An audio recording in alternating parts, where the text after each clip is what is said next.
Hello everyone, my name is Ann Marie Beale, Minister of Unity Church of the Cumberlands.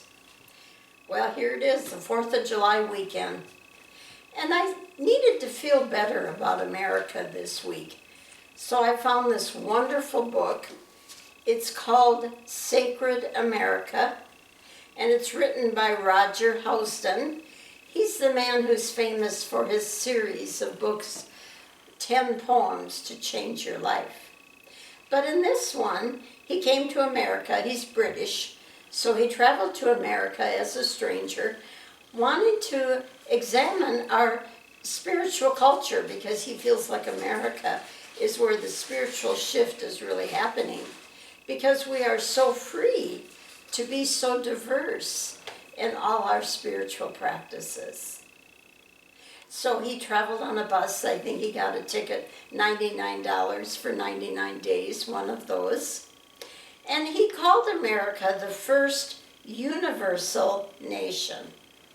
He said that because of our freedom to be so diverse and so many spiritual practices. You think of America as a Christian country, but there are thousands of different spiritual practices throughout the land.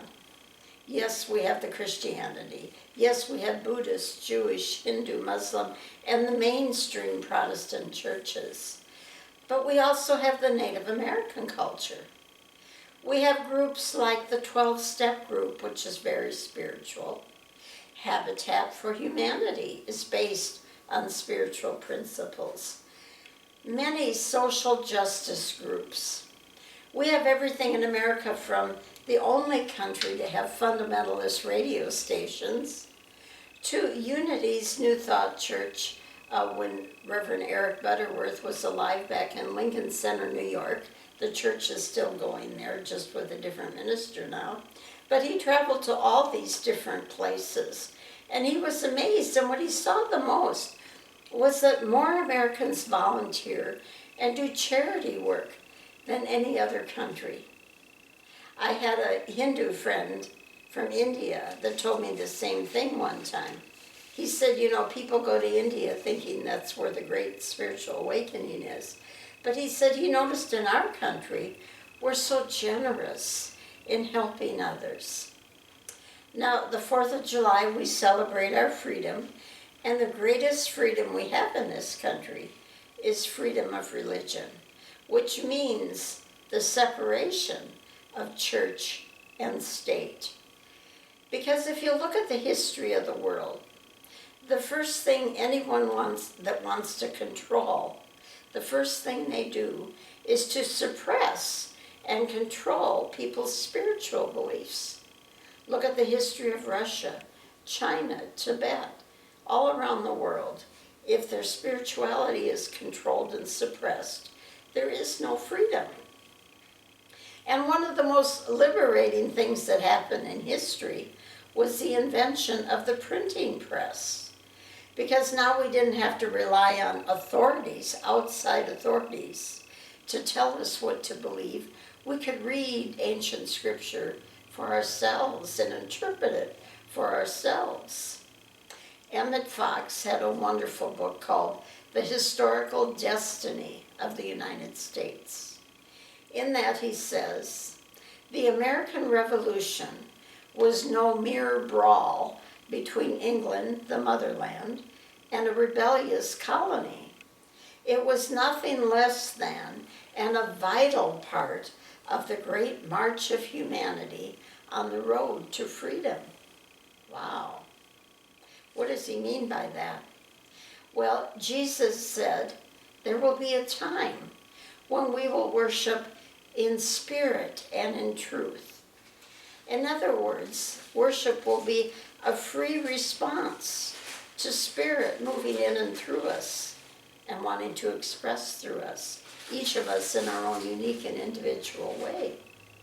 You see, when Jesus was on earth at that time and in that culture, there were hundreds and hundreds of rules. Rules about how to go about your day, rules about what foods to eat, how to wash the dishes in those foods, so on and so on. And there's a difference between obeying religious man-made laws and responding to spirit that is in you. A great example is a father and a mother may be responsible in raising their children, feeding them and clothing them, but that doesn't mean they're responding in love. That's a whole different response. The civil rights movement created laws in this country for freedom and justice for everyone. But we couldn't make people respond with love. Do you see the difference between responding from spirit and being responsible legally? Back in the time of Jesus, they used to stone people if they disobeyed certain laws. An example is many of our gay and lesbian friends would have been stoned because of the words in Leviticus 20. If a man lies with another man, he should be stoned. Now that came from the consciousness of the time, before there was knowledge of genetics and genes and the human biology. There's a recent joke that has showed how we've reinterpreted that based on our response to spirit. The joke goes like this. After legalizing gay marriage, Canada legalized marijuana as well. Now you are legally allowed to get stoned while having gay sex. Canada is the first country on earth to be able to interpret that Bible verse correctly. You've got to laugh or you cry. We've evolved from stoning others to getting stoned. Well, there's a turning point in our history of humanity where we are beginning to worship in spirit and truth, especially in America, where we are still free to do so. But we must declare our independence on old paradigms, old beliefs that hold us back, that block the response to spirit. So today, would you join me in declaring your independence on a closed mind? We need open minds where we can listen to each other, compare beliefs, discuss it. I shared one week how the first time I read Autobiography of a Yogi, I was shocked that there were other enlightened beings, just like Jesus. I noticed that there are some people that when I share my new thought ideas, they begin to glaze over like a deer in the headlights. And I can tell they're closing their minds to any new ideas. Some people feel if it isn't written in the Bible, I'm not going to believe it. That leaves out a lot, doesn't it? I declare my independence from a closed mind. And I declare my independence from spiritual pride, which says, I know what my beliefs are. I don't have to listen to yours. You know, I can be guilty of that. I love Unity's teachings so much. They are so free and enlightened that sometimes I don't want to hear about someone else's. But we can all learn things from each other. It takes humility on the spiritual path. The spiritual path is very humbling. You will be humbled. What's in your face today?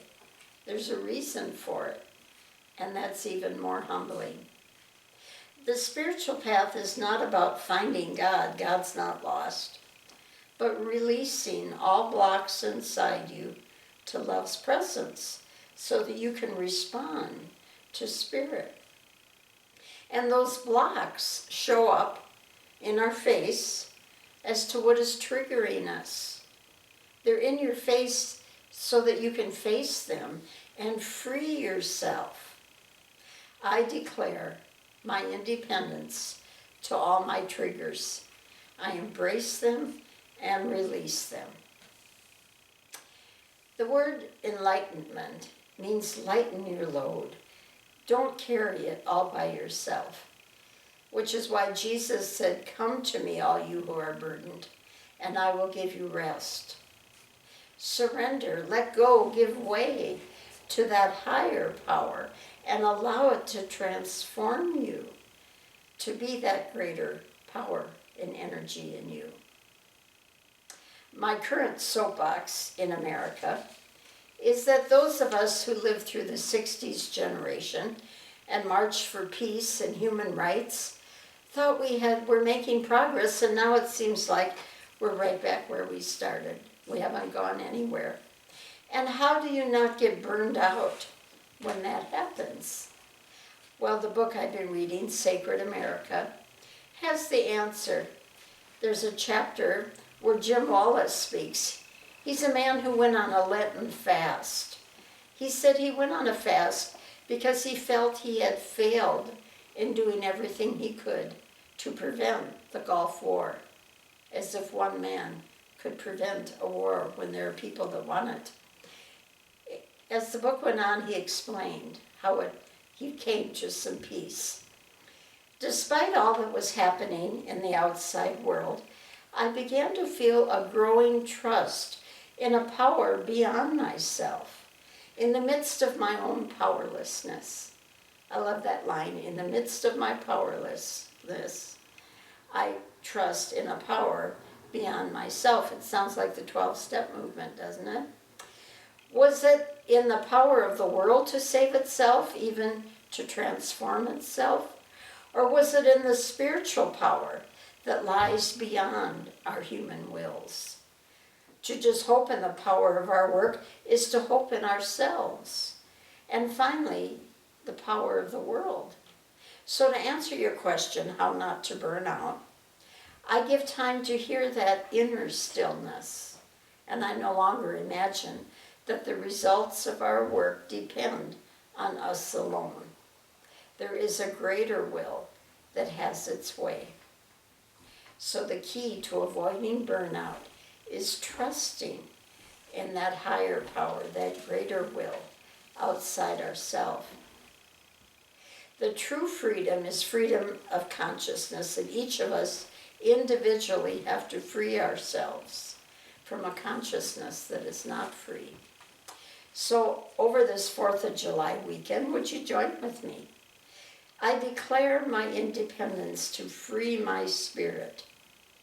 I declare my independence on limiting beliefs. I declare my independence on the burden of guilt and fear and anxiety. I declare my independence on separation thinking, seeing others as other. I declare my independence on unhealthy habits and addictions. Add your own to it. Emmett Fox said the great spiritual and intellectual movement that we call the Renaissance, the Reformation, the Industrial Revolution, the French Revolution, and especially the revolution of the American colonies, were all single acts in one great drama, the freeing of the human spirit. And prayer helps us to free our consciousness. How? Well, when we become silent, go into our hearts, and know our union, we can respond to spirit within us with thoughts of union, not thoughts of separation, with words of oneness, not other. That is the real state of the union. So join with me at 2 o'clock on our Zoom gathering and share with me what you have been freeing your consciousness with and what this weekend means to you. Today's music in a moment will be provided by Michael on the Native American flute. But first, let's do our love offering that we do together every Sunday. I thank all of you who are supporting Unity Church of the Cumberlands during this time of social distancing. If you would like to donate, simply go on our website, unitycookville.org, and click on Donate. Or you can mail your love offering to 823 East 10th Street, Cookeville, Tennessee, 38501. Now let's bless our gifts together with our offertory blessing. Divine love through me, blesses and multiplies all that I have, all that I give, and all that I receive. And I am grateful. And now, here's Michael Beale on the Native American flute.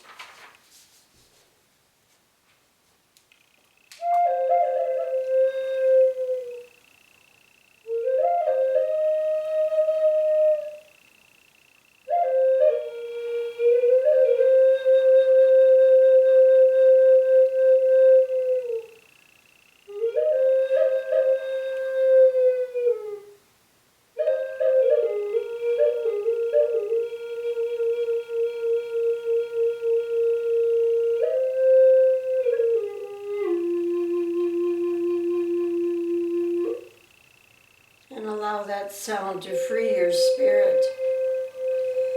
This land is so vast, so open, so free. Allow the breath through the flute to free your inner world as it frees the outer. I declare my independence today. I free my spirit. I open to new and greater, more expanded ideas and thought systems. I know my union with the divine. I respond to spirit within me. I think thoughts of oneness. I speak words of union, oneness, the power of the presence. And I allow my spirit to be freed and lifted. In tune with the beautiful music, we continue to allow it to free us.